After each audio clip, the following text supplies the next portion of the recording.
Amém, igreja? Graça e paz do Senhor Jesus para vocês. Levítico 27, esse é o último capítulo, irmãos, de Levítico. Deus deu vitória e aí estamos nós, então, terminando o estudo bíblico de Levítico.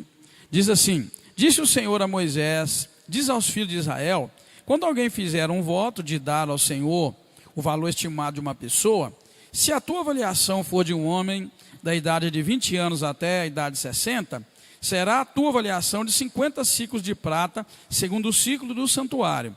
Se, porém, for mulher, a tua avaliação será de 30 ciclos. Se a idade for de 5 anos até 20, a tua avaliação de um homem será 20 ciclos, e da mulher 10 ciclos. Se a idade for de 1 mês até 5 anos, a tua avaliação de um homem será de 5 ciclos de prata, e a avaliação da mulher será de 3 ciclos de prata. Se a idade for de 60 anos para cima, a tua avaliação de um homem será de 15 ciclos e da mulher de 10 ciclos. Se aquele que fez o voto for demasiado pobre para pagar a sua avaliação, então apresentará a pessoa diante do sacerdote, para que este a avalie segundo os recursos do que fez o voto, o sacerdote a avaliará. Se for animal, dos que se oferecem ao Senhor, tudo quanto der dele ao Senhor será santo. Não o mudará, nem trocará, substituindo um bom por um ruim, ou um ruim por um bom. Se, porém, de algum modo, um animal for trocado por outro, serão ambos santos. Se for animal imundo, dos que não se oferecem ao Senhor, então apresentará o animal diante do sacerdote, que o avaliará, seja bom ou seja ruim. Segundo a avaliação do sacerdote, assim será. Se de algum modo o resgatar, então acrescentará à tua avaliação a 5ª parte do seu valor. Se alguém dedicar a sua casa para ser santa ao Senhor, o sacerdote a avaliará, seja boa ou seja ruim, como o sacerdote avaliar, assim será. Se aquele que a dedicou quiser resgatar a sua casa, acrescentará a avaliação a 5ª parte do seu valor e será dele. Se alguém dedicar ao Senhor uma parte do campo da sua propriedade, a avaliação será segundo a semente necessária para o semear. Um homem de semente de cevada será avaliado por 50 ciclos de prata. Se consagrar o campo desde o ano do jubileu, segundo a tua avaliação ficará. Se, contudo, dedicar ao seu campo depois do ano do jubileu, então o sacerdote lhe contará o dinheiro conforme os anos restantes até o ano do jubileu. Isso se abaterá da sua avaliação. Se aquele que dedicou o campo de alguma maneira o resgatar, acrescentará à avaliação a 5ª parte do seu valor e será seu. Se, porém, não o resgatar, ou se o vender ou a outra pessoa, o campo nunca mais será resgatado. Quando o campo sair livre no ano do jubileu, será santo ao Senhor, como campo dedicado. A propriedade dele será do sacerdote. Se alguém dedicar ao Senhor o campo que comprou e não for parte da sua propriedade, o sacerdote lhe calculará o preço até o ano do jubileu, e aquele que o dedicou pagará o seu valor no mesmo dia, como coisa santa ao Senhor. No ano do jubileu, o campo voltará àquele que o vendeu, aquele que tem a posse do campo. Toda avaliação será feita em ciclos do santuário. O ciclo será de 20 geras. O primogênito de um animal, porém, por já pertencer ao Senhor, ninguém o dedicará. Seja boi ou gado miúdo, é do Senhor. Se for de um animal imundo, será resgatado segundo a tua avaliação, sobre a qual acrescentará a 5ª parte do seu valor. Se ele não for resgatado, será vendido segundo a avaliação. Todavia, nada do que alguém dedicar ao Senhor, de tudo o que possui, seja homem ou animal, ou campo da sua propriedade, se poderá vender nem resgatar. Toda coisa assim consagrada será santíssima ao Senhor. Nenhuma pessoa votada ao extermínio será resgatada, certamente será morta. Todos os dízimos do campo, da semente do campo, do fruto das árvores, são do Senhor, são santos ao Senhor. Se alguém do seu dízimo resgatar alguma coisa, acrescentará sobre ele a sua 5ª parte. No tocante a todos os dízimos de vacas e ovelhas, de tudo que passar debaixo da vara do pastor, o dízimo será santo ao Senhor. Não esquadrinhará entre bom e o ruim, nem substituirá. Se de algum modo substituir, ambos serão santos e não podem ser resgatados. São esses os mandamentos que o Senhor deu a Moisés no Monte Sinai para os filhos de Israel. Amém? Querido, nós estamos no último capítulo de Levítico. Semana que vem, se o Senhor der graça, nós vamos começar o livro de Números, que na verdade tem esse nome, porque esse livro vai relatar 2 recenseamentos que foram feitos em Israel. Tá? Deus ordenou que fosse feito, então o povo fez 2 recenseamentos. Então nós vamos ver que esse livro vai trazer, o livro de Números vai trazer as peregrinações de Israel pelo deserto, e vai mostrar para nós este recenseamento. Por isso o nome Números. Nós vamos ver, se Deus quiser, na semana que vem. Mas o assunto santidade vai continuar, o assunto separação para Deus vai continuar dentro do livro de Números também, tá bom? Mas, dentro o tema prática da santidade, vai se encerrar aqui agora, a santidade como prática, dentro do livro de Levítico. Nós estudamos desde o capítulo 17, irmãos, até o capítulo 27, falando que Deus estava exigindo que o povo de Israel fosse um povo separado. Na semana passada, por exemplo, na outra semana, porque na semana passada foi um encontro de casais, nós vimos as recompensas da obediência e vimos depois o castigo pela desobediência. E depois nós vimos, a partir do versículo 40 também, que o Senhor perdoa quando um povo se arrepende e confessa os seus pecados. Só que agora nós vamos ver ordenança do Senhor com relação aos votos. Nós vamos ver isso quanto aos votos de pessoa, ao voto de animal, de casa, de campo. E depois nós vamos ver relacionado aos primogênitos e depois relacionado aos dízimos. Então, esse capítulo, irmãos, pode ser dividido nessas 4 partes. Os votos que são feitos com relação a uma pessoa e a avaliação de uma pessoa, o voto de um campo e também o resgate daquele campo. E vamos ver também do versículo 28 ao 29, que não há resgate para as coisas santas. E por fim nós vamos ver falando sobre os dízimos. Ou seja, aquilo que uma pessoa consagrasse a Deus como santo, não tinha jeito dela pegar de volta. Seria o mesmo que você consagra um instrumento a Deus ou algo assim, Deus vai receber, não tem como você pegar aquilo de volta.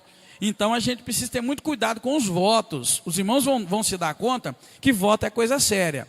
Eu não sei quantos aqui já fizeram votos, mas a Bíblia orienta a nem fazer, porque é perigoso. Porque se você fizer um voto, você tem que cumprir. Deus não se agrada de votos de tolo, diz a palavra, né? Eu já vi gente, por exemplo, que votou, eu não vou, mulher, né? Eu não vou cortar o cabelo, se acontecer isso. E depois Deus faz aquilo e a pessoa esquece do voto que fez. Voto é um compromisso, é coisa séria. Voto feito a Deus, né? Por isso que Deus orientava e dizia que a gente não devia nem julgar, falei errado. A gente não devia nem jurar, nunca jurar, por Deus nem por nada. Porque se você fizer um juramento, você tem que cumprir, não é? Por exemplo, é uma encrenca danada, casamento. Mas eu fiz um casamento sábado passado, vou fazer outro agora no sábado seguinte. E eu falei aqui que esse é um dos melhores momentos do culto num casamento religioso, é quando a pessoa faz os seus votos de fidelidade um ao outro. E eu falei isso aqui. É bom que se faça na igreja, na presença de Deus, na presença da igreja, para que quando vier encrenca lá fora, você lembra, peraí, na presença de Deus, eu fiz um voto de amar, de honrar, de submeter. Por isso que é importante aquele voto. Tem gente que pensa, pastor, mas isso é uma encrenca danada. Eu sei que é, mas é bom para a pessoa ver. Isso aqui não é só uma farra, né, irmãos? Um casamento religioso não é só uma farra que a gente faz. Você está na presença de Deus, fazendo votos de fidelidade e por aí vai, tá bom? Como eu disse, votos são perigosos. Porque votos não são moeda de negócio usadas para emergências espirituais, mas os votos são recursos no momento da aflição, os quais o Senhor poderá aceitar ou não. Quem aqui já fez algum voto a Deus alguma vez? Eu já fiz. Quem já fez? Saiba que voto não é moeda de troca, de negócio. Tá bom? Na verdade é um recurso que a gente tem para usar no momento de aflição, no momento de necessidade. Você precisa de algo, Deus pode tocar no teu coração para fazer um voto, só que você precisa cumprir o seu voto a Deus. Tá bom? Eclesiastes lá vai falar que se você votar, é melhor cumprir. Quem aqui tem um voto para cumprir ainda? Eu tenho um para cumprir também. Aliás, eu tenho um, não, eu tenho dois, que eu guardo muito bem eles anotados para não esquecer, tá? Então, guarda o teu voto que você fez, tá? No momento em que você vê que Deus fez aquilo que você pôs lá na condição do voto, você tem que cumprir o teu voto. Por isso, a Bíblia orienta a não votar. Então, nunca se esqueça, você não fez uma troca com Deus, você assumiu um compromisso com Deus, né? Que se Deus fizer algo, você vai fazer algo por outra parte, da tua parte. Então você precisa aprender isso. Ninguém obriga a Deus com votos, e muito menos alguém força Deus a fazer alguma coisa com voto. Deus é Deus, nós não somos deuses, então nós não podemos obrigar e nem forçar a Deus. O voto é um compromisso seu que você faz com Deus. É a mesma coisa, né, que Jacó fez. Jacó fez um voto a Deus, que se Deus levasse ele em paz nas peregrinações, se Deus desse a ele comida, se Deus desse a ele tranquilidade, e se Deus fizesse ele voltar em paz para a terra dele, ele falou, ele fez um voto, o voto dele foi: o Senhor será o meu Deus, e eu vou dar o dízimo de tudo que o Senhor me der. Foi um voto, não foi uma barganha, foi na verdade um compromisso feito com Deus. E eu quero te dizer que Deus se agrada dos votos, mas Ele mesmo orienta: não vote se você não for cumprir, porque se você votar, você vai ter que cumprir. Por isso a Bíblia fala que a gente tem que ser mais propenso a ouvir do que a falar, porque você vai ter que dar conta de tudo que você fala, principalmente aquelas coisas que você fala relacionado a Deus, tá bom? Quando se votasse o voto de uma pessoa, aquilo deveria se tomar como base o valor de trabalho que a pessoa tem. Agora, vocês notaram que mulher valia menos do que homem? Notaram isso? O que vocês acham que é isso, hein? Por quê? Que mulher valia menos? Hein? A mulher o quê? Exato, Davi pegou. Depois que eu coloquei ali, ó, o valor, a pessoa que, quando se votasse pessoa, não podia entregar a pessoa para morrer, nem nada disso, né? Então, teria que dar o valor da pessoa. Então, Deus dirigiu Moisés a dar valor a cada pessoa. Então, o valor era o valor de trabalho, quanto que a pessoa aguentava trabalhar e produzir. Por isso que mulher valia menos, porque em todo tempo mulher produz muito menos do que homem em trabalhos braçais, trabalho de força, que era o trabalho típico da época. Então, você tem que entender a Bíblia e por quê, mas por que mulher vale menos? Mulher produzia menos, só com um homem no campo, só com uma mulher, para produzir, parar a terra, para quebrar pedra. Você vai ver quem produz mais. Deus fez uma estrutura masculina mais forte, mais resistente do que a estrutura feminina. Ah, pastor, mas eu conheço uma mulher que trabalha para 10 homens, mas ela é uma realidade. Não é, irmãos? Concorda ou não? Isso. Então a mulher é muito boa em determinados trabalhos, em outros não. Então você vai ver que o valor da mulher sempre vai ser menos do que o do homem. Outro detalhe, não sei se vocês notaram, de acordo com a idade, valia um tanto, mas de acordo com a idade mais avançada, caiu o valor. Um menino muito novo caiu o valor. Por que o menino novo caía? Porque vamos dizer que fosse o voto de um menino de 5 anos, por exemplo, de 5 a 20, lá você vê que o rapaz valia 25 de prata. Mas o menino de 5 anos, existia a grande possibilidade dele não chegar aos 20, que era a época que o menino podia sair para a guerra. Lá na época o rapaz ia para a guerra a partir dos 20. Então, era contado os homens de 20 anos para cima que podiam sair para a guerra. Esse era o topo da idade, valia muito. Agora, o menino mais novo, se ele morresse, vamos dizer que o homem lá ia ofertar ou valorizar pela idade, o menino morresse antes dos 20.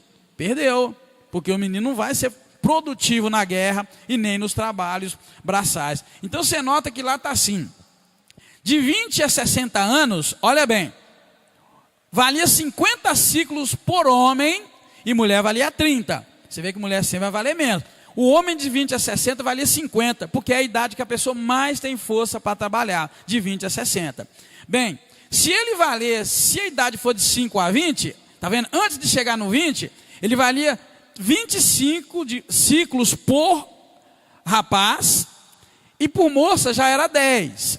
Agora, se fosse de 1 mês a 5, valia muito pouco, porque na verdade era muito novinho, né? O menino era muito novinho. Então, de 1 mês a 5 anos, valia 5 ciclos por menino e menina 3. Mas agora, se fosse mais de 60 anos, valia 15 ciclos por homem e valia 10 por mulher. Agora me diga, se de 60 para cima a pessoa produz menos, por que ainda valia 15 ciclos? Dentro da cultura de Israel e dentro de Deus, do propósito de Deus. Que um homem de 60 anos poderia, 60 e acima no caso, poderia numa cultura rural, numa cultura comunitária, e societária, onde se vivia em sociedade. O que um homem idoso valia naquela época? Experiência, irmão Rubenildo, exatamente. Veja que ele vale bem. Para um homem que não vai aguentar trabalhar quase nada, ele ainda valia 15 ciclos de prata, comparando com os outros valores lá atrás, você vai ver que o homem ainda valia muito na sua avaliação, porque ele tinha conhecimento, sabedoria, e ele podia gerir, podia ajudar os outros mais novos do que ele em muitas áreas da vida. Exatamente. Então você vê que Deus é um Deus muito sábio, irmãos. Deus é um Deus muito grande, até na sua maneira de colocar leis. Então não quero que você pense que mulher valia menos porque Deus discriminava a mulher. Não é porque Deus discriminava a mulher. Isso é o valor que a pessoa produzia. Naquela época um homem valia muito mais do que uma mulher, porque na verdade era necessário mais homens para conduzir a vida na roça. Vamos ser sinceros, quem já morou na roça alguns anos atrás, sabe o quanto um filho homem ajudava um pai, não era, irmãos? Ou quanto mais filho homem, melhor. Agora a casa que tinha muita mulher, aquele homem estava roubado. A esperança dele era a mulher casar com um homem trabalhador e morar na terrinha dele, para ali ele conduzir.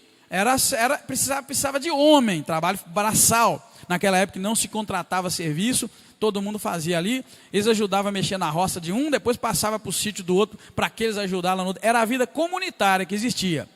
É exceção, querido. Eu também já passei na rua aí, e já vi mulher trabalhando de ajudante de pedreiro. E a mulher pegava aquele cimento, punha, eu olhava assim, eu falei, essa mulher é doida, porque não é normal, e não é mesmo. Mulher mais frágil, Deus fez a mulher com a estrutura mais frágil, então é uma exceção mesmo. Então, irmãos, entendidos? Se alguém perguntar para você, mas por que mulher valia tão pouco? Mulher não presta mesmo, né? Mulher é discriminada. Não é que é discriminada, tá? Dentro de uma cultura comunitária, coletiva, essa força física tem um valor muito, muito grande. E só quem já viveu sabe o que é isso, tá? E nós estamos lendo a Bíblia, Deus tratando com Israel, dando leis para Israel, e que nós só vamos pegar os valores espirituais e trazer para nós aqui, porque não dá certo e não vai funcionar, né? Bem, já no caso de animal, irmãos, versículo 9, nós vamos ver isso. No caso de animal, Deus também coloca algumas regras, tá bom? Se a pessoa fizesse voto, no caso, de um animal puro, animal que se oferece a Deus, aí tudo que se oferece a Deus é santo. Então não podia ser mudado por outro animal, nem podia ser substituído um animal bom por um ruim, ou um ruim por um bom.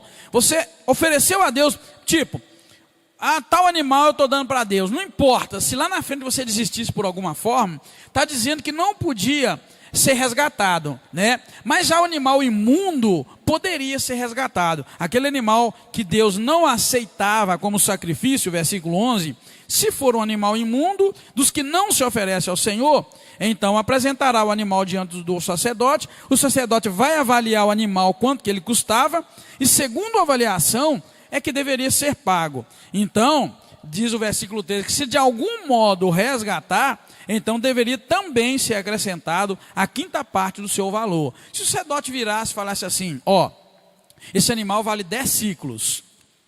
Então, a pessoa quer pegar o animal de volta, que é um animal imundo, que ele fez o voto sobre aquele animal, ele deveria então pagar o valor do animal e acrescentar a quinta parte, que era 20%. Era o valor que se devia fazer para resgatar. Trazendo para miúdo, vamos dizer o seguinte, não é a mesma coisa, depois eu até tiro dali para não ficar uma coisa estranha, para não sair por aí as pessoas entenderem mal. Vamos lá que você doa um instrumento para a igreja. Aí o seu coração parte, meu Deus, aquele instrumento foi do meu avô, sei lá de quem, eu não podia ter feito isso. Tudo bem. Aí você vai chegaria para o sacerdote, eu quero pegar o violão de volta. Aí o sacerdote ia avaliar, o violão vale R$700. Você vai então dar os R$700 e acrescentar a quinta parte, que é 20% de 700, que eu nem sei quanto que é. Entendeu, irmãos? Era isso. Aí você leva o violão de volta e fica tranquilo. R$700 mais 20%, o seu voto continua aceito diante de Deus. Entendeu, irmãos? Amém? Deu para entender ou não? É isso, o voto é voto. Isso você vai ver uma coisa. Eu não sei se eu coloquei, acho que eu não coloquei ele não. Isso mostra, irmãos, o quanto Deus é rigoroso conosco, só que a gente menospreza Deus. Quando eu vejo lá em Malaquias, Deus falando que quem não entrega o dízimo está roubando a ele, a gente menospreza, mas Deus é muito rígido. Deus é muito rigoroso, só que a gente menospreza, não está nem aí. Então essa é a questão da oferta. Eu não sei se teve alguém aqui que já ofertou algo a Deus, já fez um tipo de oferta a Deus, e depois quis pegar aquilo de volta, mas em geral é assim que funciona. Você vai ver com tudo que se oferece a Deus, tá bom? Eu já ouvi uma história, e dizem que é real, o pastor Estés contava, por isso no nosso estatuto tem uma cláusula que diz que nenhum dinheiro que é dado como dízimo e oferta, a pessoa tem direito à restituição dele. Por isso o pastor colocou isso. Existe aí um fato que diz que ocorreu numa igreja, que alguém deu dízimo, alguém ofertou, depois brigou com a igreja, brigou com o pastor, e levou a igreja na justiça, querendo tudo que ele tinha dado de volta. Já, né, Jona? Não tem uma história assim? Não sei se o pastor Márcio sabe. E dizem que a igreja ficou encrencada.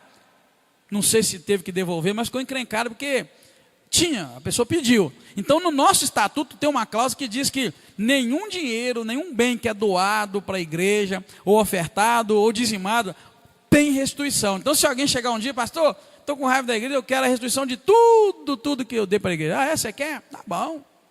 Aí mostra o estatuto para ele, está aqui no estatuto, mas eu não tenho direito à restituição. Aí ele nem leva na justiça, que se levar na justiça, o juiz vai ver, peraí, não, mas tem um estatuto que diz, então não tem devolução, porque são regras da convivência, são regras do estatuto, amém, irmãos?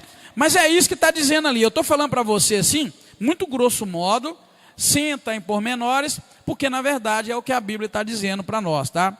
Agora, quando a pessoa fizesse o voto sobre uma casa, a casa poderia ser resgatada também, mas a pessoa tinha que acrescentar 20% do valor. O sacerdote ia avaliar a casa e então ele ia dar o valor que deveria ser acrescentado 20% daquela casa. Olha o que diz o versículo 14 e 15. Se alguém dedicar a sua casa para ser santa ao Senhor, o sacerdote a avaliará, seja boa ou seja ruim, como o sacerdote a avaliar, assim será. Se aquele que a dedicou quiser resgatar a sua casa, está vendo? Acrescentará a avaliação a quinta parte do seu valor, e a casa será dele. Viu? Doei, mas arrependi. Eu ofertei, mas arrependi, quero de volta. Ok. Deus deu uma regra, um valor a ser estipulado. Aquele valor mais 20%. Tá bom? Bem, outra coisa também que a Bíblia relata é quando alguém fizesse voto sobre a dedicação de um campo. Parte de um campo seria variado pela produtividade relacionada ao ano do jubileu. Ou seja, eu tenho um terreno que eu quero dedicar ao Senhor, aquele terreno. Eu dedico. Só que aquele terreno vai ser avaliado segundo o tempo que ele pode produzir até o jubileu. Os irmãos lembram que o jubileu o ano do jubileu era o 50º ano. A cada 50 anos a terra era livre.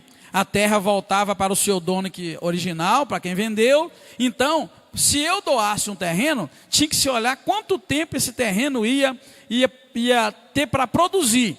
Quanto mais longe do jubileu, mais caro. Quanto mais perto, mais barato, porque produzir pouco. Então, na verdade, se a pessoa quisesse resgatar um imóvel, tinha que se olhar o tempo de produção. Agora eu vou dizer para vocês, olha como Deus é justo. Isso era o preço que valia um terreno. Hoje um terreno é vendido, se for uma chácara, uma fazenda, ou melhor, se for um sítio, uma fazenda, ele é valorizado pelo alqueire de terra, não é? Quantos alqueires? Ah, tem 2, 3, 4, 5, 10, 20, 30, 2 mil, não importa. É pelo alqueire. Só que naquela época que Deus era tão justo, e Deus é tão justo, que era para ser avaliada de acordo com o quanto que ele produzia.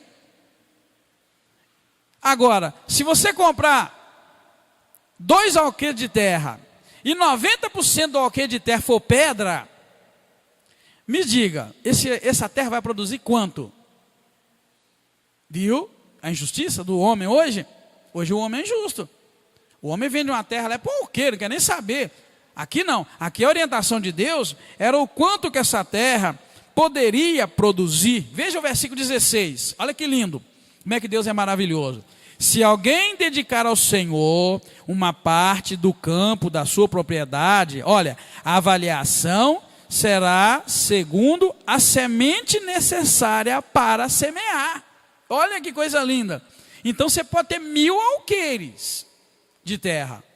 Mas se nele eu pudesse semear só um alqueire de semente, o valor seria sobre o alqueire de semente que pode plantar. Os irmãos lembram lá, não era assim? A terra não era mais ou menos assim? Ah, aquela terra ali dá para plantar um litro de feijão, 2 litros, 3 litros, né, irmão? Não era assim mais ou menos? É quantos litros de feijão que era plantado, quantos litros de milho, não é? Então você vê que essa é a avaliação justa, a Bíblia dá orientação. Aqui é o valor justo. Olha, essa terra desse homem aqui, dá para produzir, dá para plantar 100 sacos de milho, então essa terra vai valer muito. Ah não, a terra dele é muito grande, a terra dele tem 3 águas, né? Tem a nascente lá, nascente aqui, mas a terra dele é 90% pedra, então essa terra não vai produzir porque ela tem muita pedra. Ela pode produzir outra coisa, pode produzir mineral, diamante, esmeralda, mas ela não produz comida, então o valor dessa terra é menor. Você vê o quanto Deus, irmãos, é justo, tá bom? Então o campo, quando alguém dedicasse parte do campo, tinha que ser pela produtividade, e a relação era com o ano do jubileu. Os irmãos têm que lembrar que o ano do jubileu era o ano 50, e no ano 50 toda a terra voltava para o dono dela. Então se eu vendesse uma terra no primeiro ano depois do jubileu, eu ia viver nessa terra 49 anos. Então essa terra ia produzir muito. Mas se eu comprasse no meio do jubileu, era 25 anos. Se eu comprasse 5 anos do jubileu, eu só ia ficar nessa terra 5 anos. Porque quando completar 5 anos, ela ia voltar para o dono original. Ninguém era dono da terra, você só usava a terra um período de tempo. Coisa bonita, coisa boa, né? Assim. Hein? Hein? Isso, pastor Marcinho está lembrando do escravo. Claro, a mesma coisa era o escravo. Só que aqui não vai falar, né? Porque está falando só de voto. Voto de pessoa, voto de casa, voto de campo, voto de animal e depois o dízimo. Mas na verdade nós estudamos sim nos capítulos anteriores sobre o ano do jubileu, capítulo 25, e aí está sim o servo e o escravo, que ele sairia livre depois de 50 anos de escravidão. Existia sim na lei um detalhe que ele não saía livre. Se por acaso o escravo tivesse adquirido família e gostasse muito do patrão dele, e ele chegasse e abrisse mão da liberdade e falasse, olha, não, eu gosto do meu senhor, eu gosto de morar aqui e tal, eu queria continuar morando com o senhor. Aí aquele senhor ia aceitar ele, ia furar a orelha dele, colocar como é que chama lá na Bíblia? Hein? É um buraco. Só que tem um nome na Bíblia que eu esqueci agora. Suvela, né? Isso. Aí colocava um brinco na orelha do escravo, e era sinal que ele era um escravo livre, mas que ele quis ficar escravo. Por isso que alguém um dia chegou perto de mim e falou assim, ô pastor, eu estou querendo colocar um brinco na minha menina, o que o senhor acha? Eu falei, você não tem que perguntar para mim, você tem que perguntar para sua esposa. Mas só que na Bíblia, brinco é sinal de escravidão. Você sabia? Quem não sabia aí? Quem não sabia? Brinco é sinal de escravidão. Porque o significado bíblico dele é, eu sou escravo e não quero deixar de ser escravo do meu senhor. Eu sou empregado daquele patrão e eu gosto tanto daquele patrão que eu não quero tirar ele nunca mais. Tá? É igual alguém um dia veio chegar perto de mim também, pastor, o que o senhor acha de tatuagem? Eu falei, eu não tenho que achar nada de tatuagem.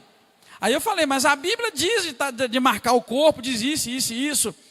Aí a pessoa ficou assim, falei, a Bíblia diz que o meu corpo é templo do Espírito Santo, santuário do Espírito Santo de Deus. Então eu tenho que melhorar o santuário e não piorar, não é assim? Se o meu corpo é o santuário, é o templo do Espírito Santo de Deus, eu tenho que ter respeito por ele, porque esse corpo não pertence a mim, ele pertence ao Espírito Santo de Deus que vive nele. A não ser que você não crê na Bíblia. Aí você vai pensar que você é igual um porco, você vai pensar que você é igual uma porca, você é só um ser que anda por aí, então você pode pintar o corpo para fazer o que quiser. Não, meu corpo, a Bíblia diz que o nosso corpo é o santuário do Espírito Santo de Deus. Então, o meu corpo deve ser um corpo bem cuidado e bem zelado, porque é o templo do Espírito Santo de Deus, irmãos. Deus não escolheu o porco para viver nele, Deus não escolheu a vaca, não escolheu o cachorro, Deus escolheu a mim, a você, a nós. Então existem alguns valores na Bíblia que a gente às vezes esquece, tá, irmãos? E esse é um deles. Então, na verdade, assim se avalia um campo para poder oferecer, para poder pedir, na verdade, o resgate dele, né? Você doou o campo, que é o campo de volta, então você vai pagar o valor pelo campo. Amém, irmãos? E eu quero te dizer outra coisa. Um detalhe que esse texto está ensinando para nós hoje é o rigor de Deus, porque você às vezes faz votos a Deus e você não cumpre, voto mais bobo, tá, irmão? Eu nem vou falar aqueles votos grandes e pesados. Eu quero dizer que muitas vezes você assume um compromisso. A partir de hoje, por exemplo, eu não vou perder uma escola dominical. Deus está te ouvindo falar aquilo. A partir de hoje, eu vou orar todo dia. E Deus está ouvindo isso. Não é? Às vezes a gente fala com a boca coisas. É isso que Eclesiastes está dizendo para nós. Cuidado com aquilo que você fala na presença de Deus. Tem gente que acha que Deus só ouve a gente quando a gente pede Ele as coisas. Não, Deus ouve também quando você oferece. Sabia? Deus te ouve quando você pede, mas te ouve quando você oferece. Só que a gente preocupa quando a gente pede para Deus dar. Mas quando a gente fala, faz compromisso. Não, a partir de hoje, Deus me abençoou, Deus me livrou. Agora acabou, a minha vida vai ser assim. Aí você vai um dia, vai 2, vai 1 ano, vai 3. De repente você frouxa. Viu? Você falou com Deus que ia fazer algo. Deus ouviu. Ou você pensa que Deus está lá só para te ouvir quando você pede? Não. Vou ser sincero, a coisa que mais agrada em Deus não é quando a gente pede, a coisa que mais agrada a Deus é quando a gente oferece, quando a gente fala com Ele, olha Deus, olha, eu quero te agradecer, eu te louvo, eis-me aqui, eu entrego meu coração para o Senhor, obrigado, sabe, eu vindo para cá, eu estava agradecendo a Deus, falei com a minha esposa, mas eu estou tão feliz que Deus me ouviu a oração, porque há 2 domingos atrás aqui, chamamos a igreja para orar, se não tiver enganar foi 2 domingos, e aqui na frente, muita gente orando, eu orei a Deus, pedindo a Deus que Deus mandasse chuva como outrora. Eu não sei quem aqui escutou aquela oração aquele dia, e eu ainda disse que eu queria chuva como era antigamente, chuva abundante, que começava a chover, chovia 1 dia, 2 dias, 3 dias, 4 dias, 5, chovia um mês inteiro. Quem lembra aqui, levanta a mãozinha quem estava aqui aquele dia, você está vendo que está chovendo já tem uns 3 dias, sei lá, eu esqueci de contar? Eu fiquei feliz demais. É bom quando Deus te ouve, quando você pede algo. Eu estou feliz que Ele pediu, que Ele me ouviu. Aí teve no primeiro dia de chuva, teve um irmão que falou, pastor, você lembra que o senhor pediu chuva? Eu falei, não irmão, eu não pedi chuva. Eu pedi chuva como na época que eu era adolescente. Chovia direto. O irmão, não pastor, mas está chovendo. Eu falei, não está chovendo. Pelo menos não é a chuva que eu pedi. Essa é a chuva que Deus está mandando ou que alguém pediu. Porque eu não posso ser hipócrita, eu não pedi a Deus um dia de chuva. Eu pedi que Deus fizesse o nosso país voltar quando eu era criança. E chovesse 3, 4, 5. E eu quero que você me ajude a orar. Porque nós precisamos de muita chuva. E eu quero que a igreja acostume a vir para a igreja de chuva. Eu estou muito alegre que o número hoje não está tão pequeno não. Depois se alguém puder até contar para mim, eu ia agradecer. Porque na verdade, eu já estou falando para a igreja, acostuma a vir para a igreja de chuva, porque nós pedimos e Deus vai mandar a chuva como antigamente, vai ser mês inteiro de chuva. Amém, igreja? É fé, você tem que ter fé. Eu não pedi um dia, eu quero mais. Eu não sei, me ajuda a lembrar se já tem uns 3 dias, mas pelo menos na roça está chovendo direto. Não é? E é exatamente a chuva que eu pedi a Deus. Falei, Deus, não manda aquela chuva para arrasar, manda aquela chuva lenta, que vai fazer o pasto crescer, que vai fazer a terra encharcar, que vai fazer brotar água nas minas como brotava antigamente. Amém, irmãos? Ali nós tínhamos uma mina nessa casinha aqui, ó, que aquela mina era uma murrinha jogando água o ano inteiro. Aquela mina já não joga mais, tem muito tempo. Nessa casinha aqui, eu estou pedindo e quero que você me ajude também a ter fé. Não, Deus, eu quero algo diferente. Quero que o Senhor abençoe-nos como o Senhor abençoava há anos atrás. Manda chuva como o Senhor mandava antigamente. Amém, igreja? Tá bom, estou alegre que Deus ouviu.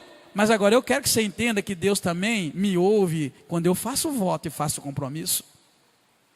Te ouve quando você está doente e te cura. Mas Ele te ouve também que é dia que você assumiu um compromisso com Ele. Ou você pensa que Ele não te ouviu. Essa é a questão.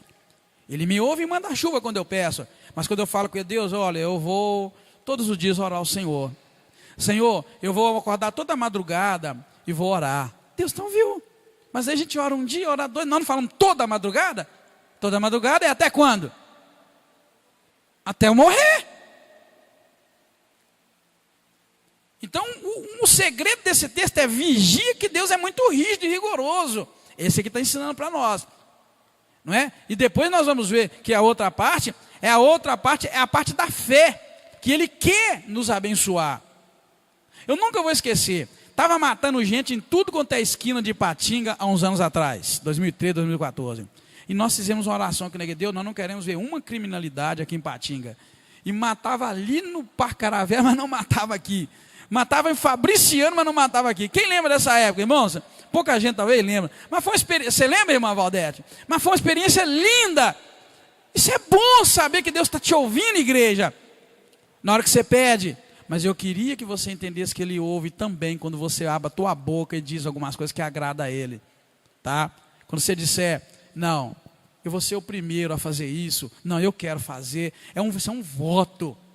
Só que é um voto que você faz ele tão assim, que depois você vem e esquece. Deus diz que não é para esquecer. Então eu queria que você cuidasse, mas cumprisse, porque Deus se agrada. E vou dizer, quando você vota e cumpre, eu vou dizer para você, talvez eu até tire dali depois para não ficar chato e feio, porque a palavra que eu vou usar é muito vulgar. Mas quando você vota e cumpre, você fica com uma moral com Deus que você nem imagina. Porque Deus se agrada de receber de nós as poucas coisas que a gente pode oferecer. Você não pode dar a Deus nada, porque tudo que Ele te dá é dele. Mas quando você tem coragem de falar algo e cumprir, isto é voluntário, isso é espontâneo, isso partiu de você, isso tem um peso diante de Deus que eu gostaria que você entendesse como Deus agrada e como Deus muda o olhar dele para você no dia que você cumpre um voto, por mais pequeno ou menor ou simples que ele seja. Aqueles votos, mas você cumpre. Então não faz voto que você não vai aguentar, faz pequeno. Ao invés de você falar, todo dia de madrugada eu vou levantar as duas, fala uma vez ao mês. Talvez, meu Senhor, o primeiro dia do mês eu consagro ao Senhor, naquele primeiro dia do mês eu vou levantar tal hora e vou orar. Faça algo que você cumpre, que você pode, cumprir. Marca na tua agenda, cumpre aqui, não faz um voto muito grande que talvez você não pode cumprir. Aí você vai ficar mal com Deus, ponto negativo. Então eu sugiro que você experimente, irmão, votar. A palavra melhor é essa mesmo, você fica com a moral com Deus, não porque você trocou, porque Deus olhou e falou, aquele filho meu ali, ó, eu posso confiar nele. Aquela filha ali, eu posso confiar. Ele está me vendo, eu sou importante para ele. Ele ou ela está cumprindo o que falou comigo. Tá bom, irmãos? Voto é uma delícia, é muito bom. E assim a gente deve votar. É uma das coisas que nós estamos aprendendo nesse capítulo, é a seriedade que Deus trata a gente, tá? Agora, com questão ainda ao campo, se a pessoa não resgatasse aquele campo antes dos 50 anos, que era o ano de jubileu, aí aquele campo jamais poderia ser resgatado. Digamos que eu doei um terreno para Deus. Eu dediquei aquele terreno, fiz esse voto a Deus. O terreno tal eu estou dedicando a Deus.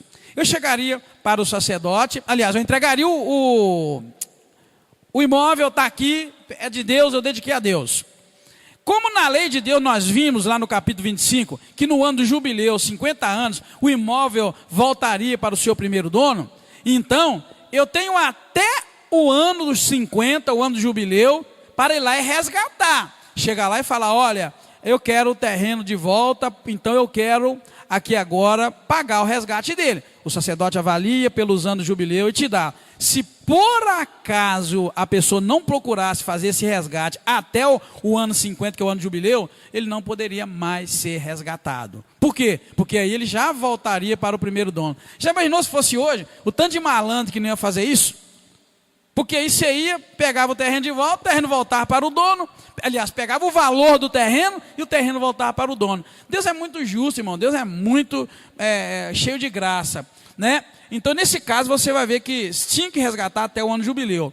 Agora, já quando era um campo comprado, que não fosse herança, ele seria avaliado até o jubileu, pois ele voltaria para o dono. Tá vendo? Verso 22 ao verso 24 vai falar isso para nós, do terreno comprado, terreno que não era seu. Por quê? Porque ele ia voltar para o outro dono dele, não seu. Se eu comprei um terreno, e esse terreno não era herança da minha família, e eu dediquei aquele terreno que eu comprei, eu tinha que fazer o resgate dele, porque ele voltaria para o outro dono, para o primeiro dono, e não para mim, que acabei de dedicar ele. Depois a Bíblia vai falar, irmãos, para nós, do versículo 26 e 27, sobre a pessoa que quisesse, de alguma maneira, resgatar um animal que fosse primogênito. Olha o que diz o verso 26 e 27. O primogênito de um animal, porém, por já pertencer ao Senhor, ninguém o dedicará. Seja boi ou gado miúdo, é do Senhor. E se for de um animal imundo, será resgatado, porque o animal imundo Deus não aceitaria, né? Sobre a qual ele deveria acrescentar a quinta parte do seu valor. Se ele for resgatado, será vendido segundo a avaliação do santuário. Presta atenção, Deus aqui está querendo pegar os malandros. Quer pegar os malandros aqui, vou te explicar por quê. Porque o primogênito de todo animal já estava na lei, que era de Deus. Lembra disso, irmãos? Todo primogênito que habisse amado e que nascesse primeiro é de Deus. Então Deus aqui está pegando malandro, ou seja, ninguém podia fazer voto, votar ou ofertar um animal primogênito, porque ele já era de Deus. É o mesmo caso que alguém chegou perto de mim outro dia, quis me pedir conselho sobre dízimo, e a pessoa me perguntou assim: pastor, eu conheço alguém que está muito necessitado, e o meu dízimo é o valor exato que supriria aquela pessoa. Eu posso ofertar o meu dízimo para a pessoa? Está vendo? É isso aqui. Por que eu não posso ofertar o meu dízimo para a pessoa? Porque o meu dízimo já é do Senhor. Entendeu, irmãos? Deus já pediu, 10% é meu, 90% é seu. Então, você me dá 10, os 90 você pode ofertar o quanto você quiser. Então, aqui está pegando malandro também, porque não é que a pessoa era malandra. Na verdade, a pessoa acho que não entendia. Mas, na verdade, se todos nós pegarmos o nosso dízimo e dedicar e ofertar, não haveria dízimo. Haveria oferta, mas 10% já é oferta. É o caso, 10% já é dízimo. É o caso do primogênito, tá vendo? Ó, o primogênito de um animal ninguém pode dedicar, porque ele já pertence ao Senhor. Então, se você quisesse lá dedicar um animal a Deus, você pegava o 10º, era de Deus. O 11º, você podia ofertar tranquilamente, dedicar ao Senhor. Tá bom, irmãos? Então aqui na verdade é a palavra de Deus nos orientando, tirando dúvida. Muita gente tem dúvidas sobre dízimo, sobre oferta. Tivemos um estudo aqui de manhã, no domingo, mas já estão me fazendo outras perguntas. Agora os meninos que dono de empresa, que estão querendo: pastor, como é que eu faço? Porque na minha empresa entra 60 mil, mas no final de contas só fica 2 mil para mim. E como é que eu vou dar dízimo, pastor? Então a gente tem que sentar com eles e explicar. O dízimo é do produto, é do que se produz. O dízimo é como se fosse um salário. Como você é salariado, trabalha na empresa, é muito simples. Aquilo que entrou você sabe que é seu. Mas agora, o dono de uma empresa, o dono de uma lanchonete, o dono de uma loja, ele tem um capital de giro que na verdade é dele só simbolicamente. Você sabia? A irmã que tem a loja, sabe disso, né, irmã? Se a senhora pegar tudo que a senhora vende num mês e meter o pau nele, ela não vai ter um capital de giro, não vai poder ir lá comprar tecidos depois para pôr na loja. Então aquele dinheiro não é dela, não. Foi dela um dia, aí, no início, no princípio.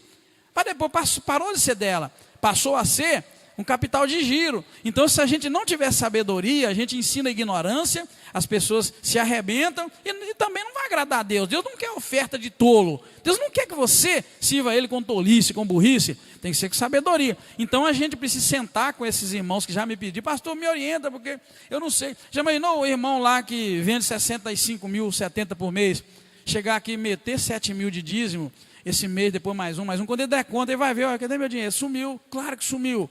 O camarada circula um dinheirão, mas o dele mesmo não é aquele.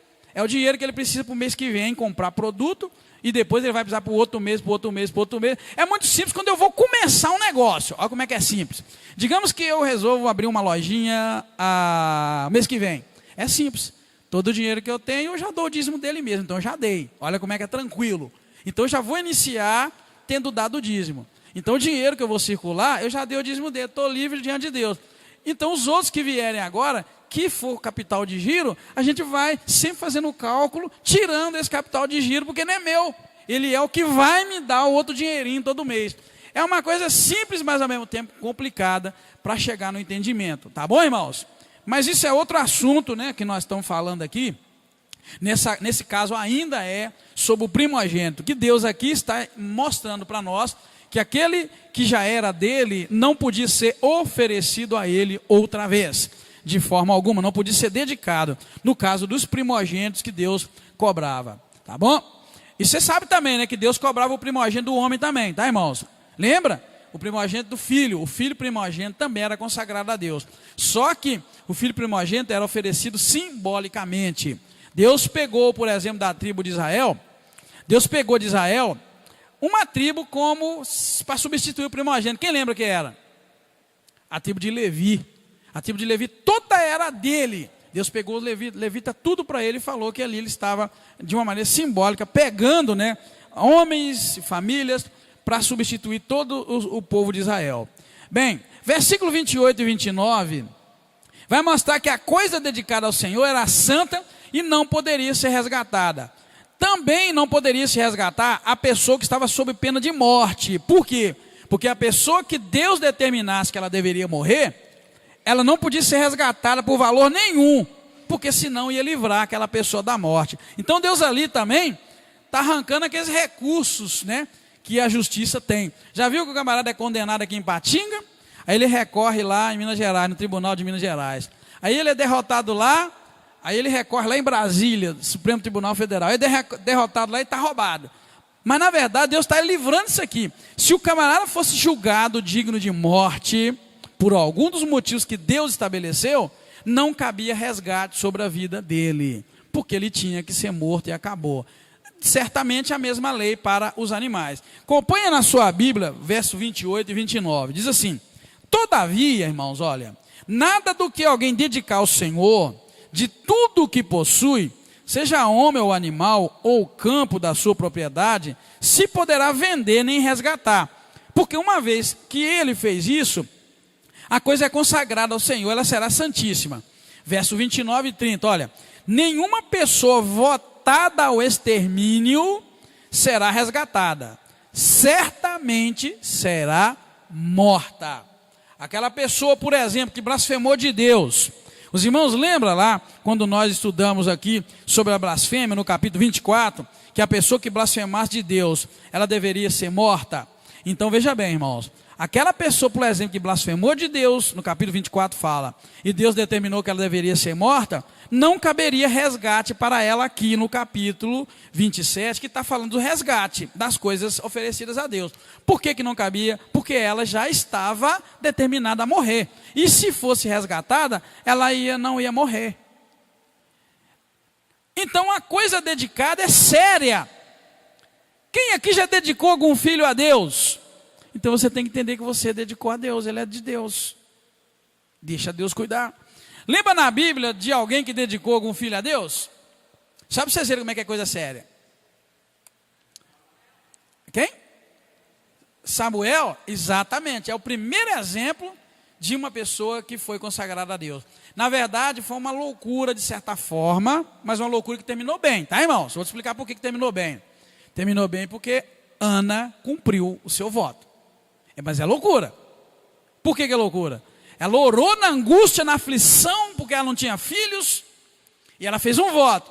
O voto dela, depois ela diz qual? Se o Senhor me der um filho, eu vou devolvê-lo ao Senhor. Tudo bem. Até aí. Só que Deus deu o filho para ela. Isso é doideira. É doideira, é loucura. É um bom exemplo de que voto você tem que medir as palavras, senão você tem que cumprir. Aí o que ela fez? Pegou o menino, levou o menino, apresentou para o sacerdote Eli, está aqui, e por esse menino eu orava, e eu estou entregando ele ao Senhor. O menino foi recebido, trabalhou na obra de Deus, ela ia lá, levava roupinha para o menino, à medida que o menino crescia, mas é um voto muito, muito, muito, muito perigoso, porque ela votou, e ela cumpriu. Foi um voto, eu diria que foi um voto louco, mas que terminou bem, para a glória de Deus. Amém, irmãos? E na verdade os irmãos vão se dar conta que esse menino foi tão abençoado, o menininho Samuel, que ele ungiu o primeiro rei de Israel, na verdade os 2 primeiros reis de Israel. Ele guiou, liderou, administrou, governou o povo de Israel durante muitos anos. Foi um menino muito abençoado, para a glória do Senhor, foi uma bênção. Mas a loucura, eu quero dizer, foi a mãe abrir a boca e fazer um voto desse. Você já imaginou, mãe? Por exemplo, você, irmã, que tem um menino novinho, você imaginou que você chegar e entregar seu menino para Deus naquela época, é claro, porque hoje não funciona assim, mas seria você pegar seu menino, nasceu alegre, pulando, certamente ela deve ter feito aquelas festas de Israel, onde as mulheres sozinhas se juntavam com tamborins e cantavam aquelas danças bonitas de Israel. Ela deve ter feito uma farra porque nasceu o menino, e bênção pura, e de repente, quando desmamou o menino, ela pegar o menino e levar, entregar, abrir mão daquilo que ela chorou amargamente por ele. E isso mostra para você o que eu estou dizendo. A lição de hoje é: Deus é muito rígido e rigoroso. Ele é muito bom, mas Ele também olha para a tua boca, para a tua palavra, aquilo que você fala, para você cumprir. E a verdade é que se você não cumpre, você chamou maldição para a sua vida. Mas se você cumprir, você é bênção. Veja como Ana abençoou o povo de Israel e me abençoou, até hoje te abençoa, por causa daquele voto que ela fez. Então, quando você cumpre um voto, você abençoa. Mas quando você não cumpre, você acaba sendo amaldiçoado e amaldiçoa. Deus honrou demais da conta aquele voto cumprido, tá bom? Então, a gente precisa entender que existe aí, Deus também está fechando a possibilidade de alguém ir lá e resgatar, por exemplo, aquela pessoa lá do capítulo 24, que foi condenada, por exemplo. No capítulo 24 fala que se blasfemar contra Deus a pessoa ia ser morta. Então um espertão chegava, um advogado bom, que faz, hoje o advogado faz isso, o camarada é condenado e vai lá e livra ele. Então se chegasse um advogado bom naquela época e chegasse perto do sacerdote: sacerdote, eu quero resgatar o fulano. Aí o sacerdote: não, o fulano já está condenado à morte, porque ele blasfemou contra Deus, então não tem resgate para ele. É o que a Bíblia está dizendo para nós. Você pensou que Deus ia esquecer? Deus não esquece, está vendo como é que funciona? Seguindo então, irmãos, por fim o texto vai tratar das dízimas ou dos dízimos, tá? Capítulo, verso 30 até o 34. Então veja bem, vai falar aqui sim que todos os dízimos do campo, da semente, do campo, do fruto, das árvores, são do Senhor, são santos. Se alguém do seu dízimo resgatar alguma coisa, vai acrescentar sobre ele a sua quinta parte. Você quer resgatar sobre o dízimo do campo? Presta atenção, é o dízimo do campo. Aqui está falando assim, ó, todos os dízimos do campo. Tanto que a palavra mais usada ali nem é dízimos, é dízimas. Eu até gostei que a Bíblia da Sociedade Bíblica do Brasil, a Bíblia Renovação Espiritual, que tem os comentários do pastor Enéas Tonini, traz lá a palavra dízimas, para a gente não confundir com dinheiro, tá? Aqui está falando assim: todos os dízimos do campo, da semente do campo, do fruto, das árvores, são do Senhor, são santos. Se alguém do seu dízimo resgatar alguma coisa, acrescentará sobre ele a sua quinta parte. Ah, eu doei trigo, aliás, eu dei dízimo de trigo, mas eu preciso do trigo. Tá bom, você pega o trigo de volta, mas vai acrescentar a quinta parte, que é 20%. Agora deixa eu te fazer uma pergunta. Você entrega um dízimo de 1.000 e resolve pegar ele de volta. Você tem que acrescentar 20%. Me diga uma coisa: que vantagem tem para você isso? Né, irmão? Né, irmão? Irmão Rubênio balangou a mão lá. Que vantagem tem? É isso. É Deus que está falando, não é o de pastor Edgar, tá? Não tem vantagem nenhuma. Por isso que a palavra melhor é dízimas, Porque aí sim tem uma explicação. O camarada ia, por exemplo, entregava de dízimo um saco de milho. Pensa comigo. Pegou um saco de milho. Aí na hora que ele foi olhar o milho dele, meu Deus, encheu de caruncho, e o ano que vem eu não tenho milho para plantar. Olha, aí você vai ver que tem lógica esse texto. O que ele ia fazer? Não é igual agora que você vai ali no Tiãozinho e compra milho tratado e tal, não era. Até uns anos atrás não existia isso não, irmão. Eu lembro, na minha infância, os camaradas não iam comprar milho, semente de milho para plantar não. Eles faziam as próprias sementes. Quem aqui lembra dessa época? Os camaradas separavam as melhores, não era, irmão? Separava feijão e ia fazendo a semente boa. Quando ele tinha que a semente boa, pronto, ele nunca mais pedia semente. Não era assim, pastor Moacir? Como é que é? O milho?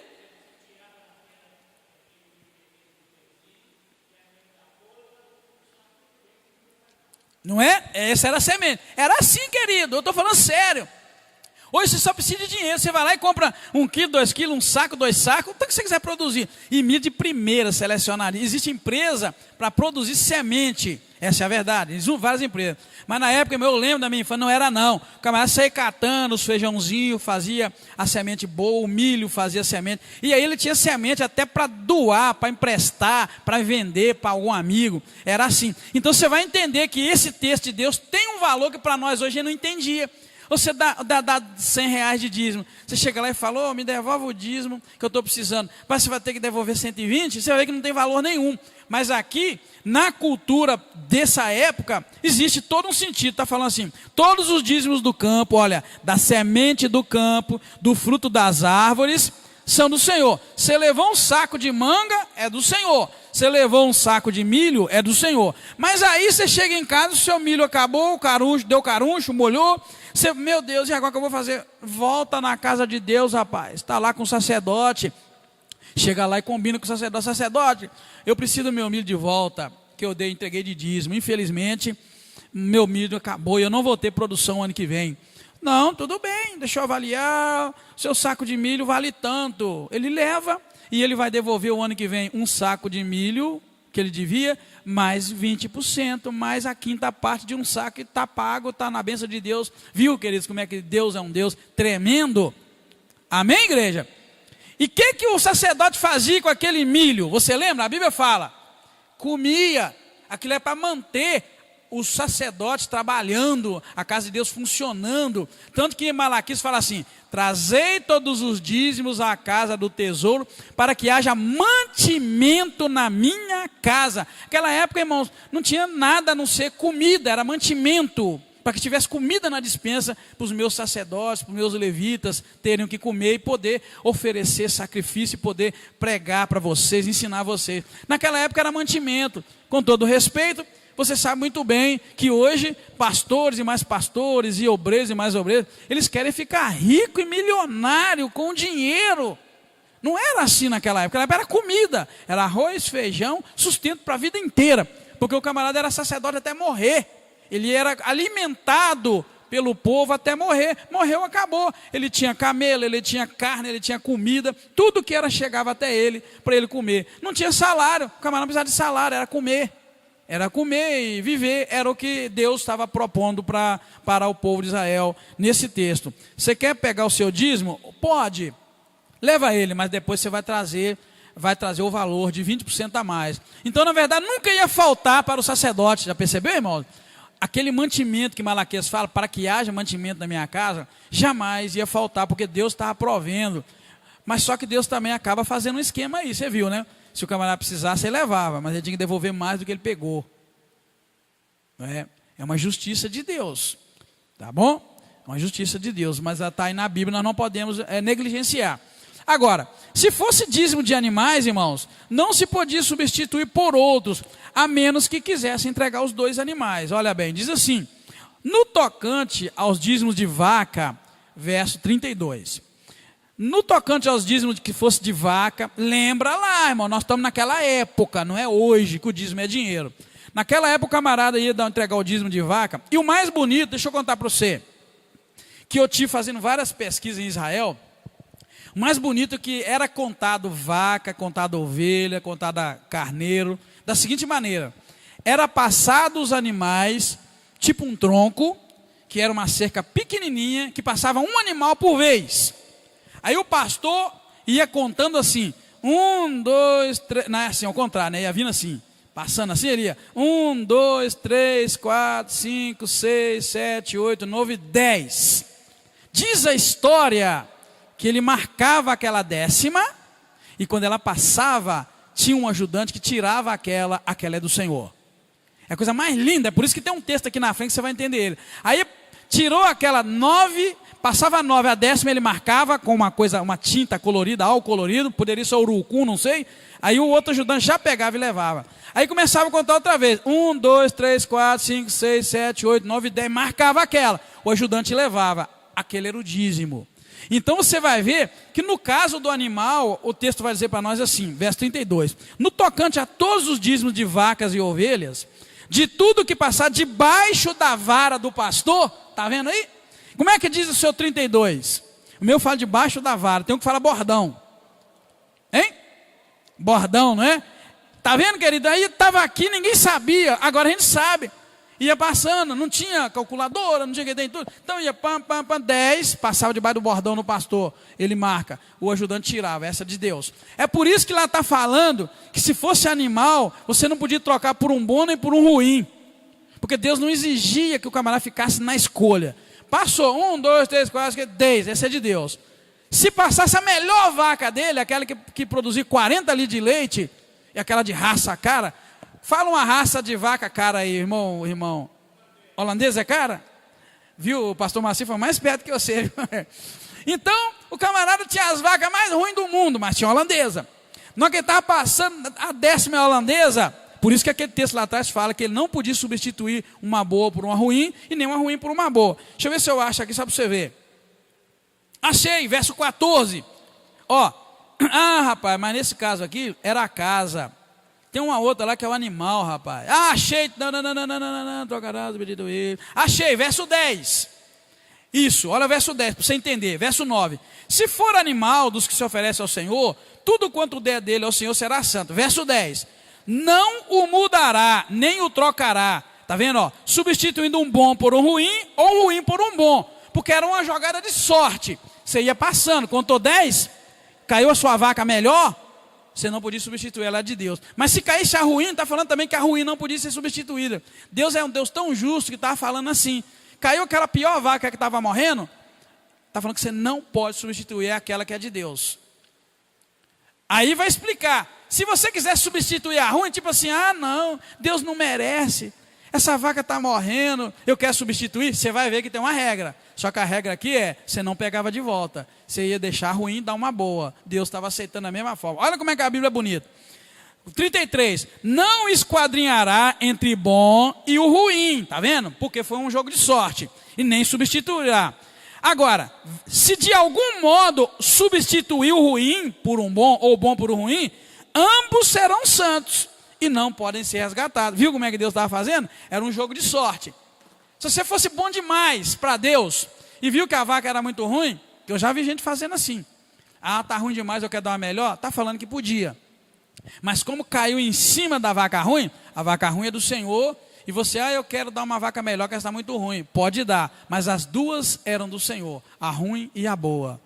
Tanto a vaca quanto a ovelha, não importa. Tá, irmão? Só para esclarecer para os irmãos, por que não podia substituir? Porque se fosse para você escolher, por exemplo, se o sistema fosse de escolha, você ia lá, escolhia só as vacas boas para Deus, ou as ruins, não importa. Mas Deus é Deus tão justo que está testando a sua fé. Vai passando debaixo do bordão do pastor, do vaqueiro. 1, 2, 3, 10 é de Deus, não importa, boa ou ruim. Vai mais 1, 2, 3, mais 10 é de Deus, não importa se é boa ou se é ruim. É por isso que é importante demais hoje você também ser assim com Deus. Faça assim com Deus. Começa a dar para Deus, não fica escolhendo a miúças as coisas ruins para Deus, ou as boas demais, que você não tem nem condições. Começa a ser mais assim voluntário com Deus. Começa a fazer com Deus meio que espontâneo. Hoje vai ser assim. Hoje eu quero adorar a Deus dessa maneira, dessa forma. Vamos ver o que vai dar? E pronto. Começa a dizer, amanhã de manhã eu vou levantar e vou cantar um hino para Deus. E aí você levanta toda arrebentada, toda com dor, mas você falou aquilo, sabe, eu vou cantar um hino, põe lá um som no rádio. Eu costumo dizer que hino é espanta-capeta. Eu falo direto em casa, Nasceu, vamos pôr um espanta-capeta, né, Nasceu? Eu falo direto lá em casa isso. Eu falo, vamos pôr um espanta-capeta aqui? Aí Nasceu já sabe o que é, eu ligo um hino. Querido, às vezes o clima não está para hino, mas você sabe que louvor espanta-capeta. Você começa a pôr um hino glorificar a Deus, o capeta sai da sua vida, você está aquela pessoa doendo, ruim, triste. Você põe um hino que você assusta, você está batendo o dedo, daqui a pouco você está cantando, daqui a pouco a dor foi embora, Deus te libertou. Espanta capeta, querido. Eu digo que hino é espanta capeta dentro de casa, na vida da gente. Não que você vá usar o hino como uma arma espiritual apenas. A arma é de louvor, de glorificação a Deus. Mas você precisa ser um pouco mais voluntário. Você tem que começar a viver uma vida assim, não, amanhã eu vou levantar e eu vou pôr um hino, eu vou cantar, eu vou fazer o café louvando a Deus. Faça isso, isso agrada muito ao Senhor e vai te edificar, tá bom? Assim então nós encerramos com os irmãos entendendo que aquilo que fosse oferecido de animal como dízimo não podia ser substituído nem resgatado. E termina o verso 34 dizendo, são esses os mandamentos que o Senhor deu a Moisés no Monte Sinai, para os filhos de Israel. Amém, queridos? Obrigado você que veio. Eu já quero que você transmite esse recado para as outras pessoas. É melhor que acostume vir na igreja com chuva, porque nós estamos pedindo a Deus que manda muita chuva para encher os nossos rios, nossos reservatórios, como era antigamente. Se Deus der graça, semana que vem começamos Números capítulo 1. Se você puder, dê uma lida e nós vamos ver que esse texto vai mostrar as peregrinações de Israel. Vai falar do recenseamento. Na verdade, vai começar falando do recenseamento. Se você notar na sua Bíblia lá, já está escrito assim, 1º dia do 2º mês, no ano após a saída do povo de Israel, Deus reuniu a congregação e mandou que se fizesse um recenseamento, a contagem do povo de Israel. Amém?